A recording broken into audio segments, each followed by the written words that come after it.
Section 1.7, example 50, finding an antiderivative involving an inverse trig function. So this time we have something a little bit different. So let's try to do process of elimination in finding the correct triangle. So 4 minus 9x squared dx. So here we have our triangle once again. We're going to call this one y. Across from it is going to be x. So again, we're looking for a sine. So sine of something. Over here, sine of y is going to be equal to something over here. So what we want this one to be is 4 minus 9x squared. 4. It looks like this one's going to be 4. Well, not 4. That one's going to be 2. This one's going to be 3x. But let's just see what it ends up being if we switch them.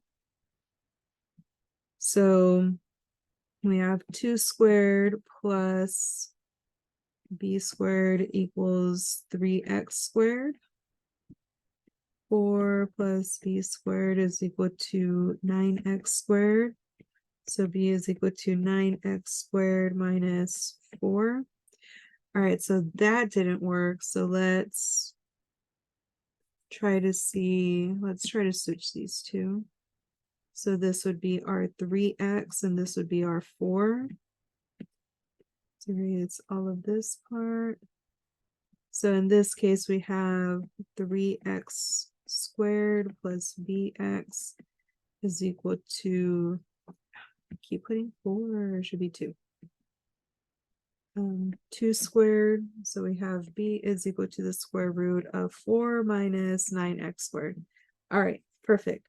Those are our values. So from here, we're going to move on and write these other values down. So opposite over hypotenuse, opposite over hypotenuse. All right, so we're going to let sine y equal 3x over 2. To differentiate this, we have sine is cosine y dy. Over here we have 3 over 2 dx. We don't have anything else that we're multiplying there, so we're going to do 2 over 3 cosine y dy is equal to dx, just to simplify that part.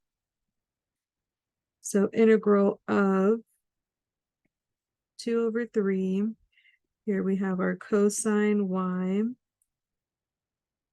down here. Wherever we see y, or wherever we see x, let's fix it over here.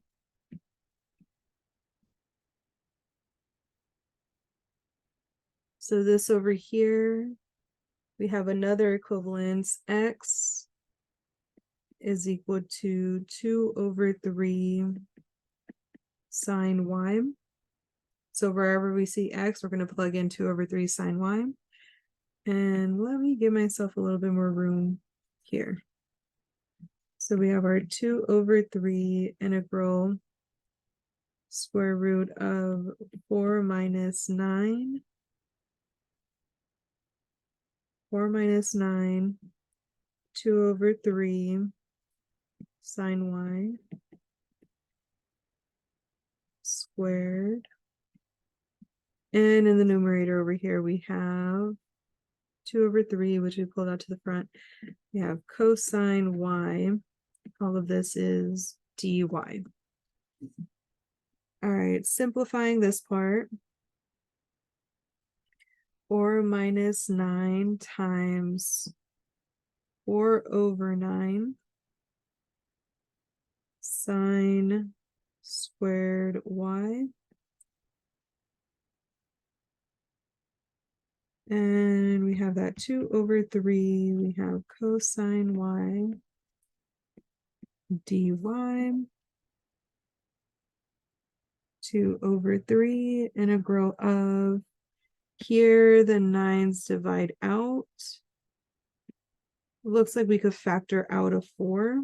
So we have the square root of 4 times the square root of 1 minus sine squared y.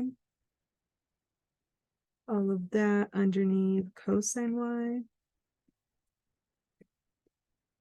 dy. And it looks like the square root of 4 is 2. 2 divides out with this 2 over here. So we're left with 1 over 3 integral of cosine y over the square root of cosine squared y dy. Those simplify to just 1. So we have 1 over 3 integral of 1 dy. So we have 1 over 3 y. But we weren't in terms of y. What we are in terms of are x's. So one more equivalence. I'm going to do it in this direction. We have y is equal to sine inverse of 3x over 2. And that's what we're going to plug in right over here. Oh, we forgot the plus c. So we have 1 over 3 sine inverse of 3x over 2 plus c. This is an indefinite integral, meaning we're looking for a function, not for a value. And there we go. There's our function. If you have any questions whatsoever, please feel free to ask. Otherwise, bye.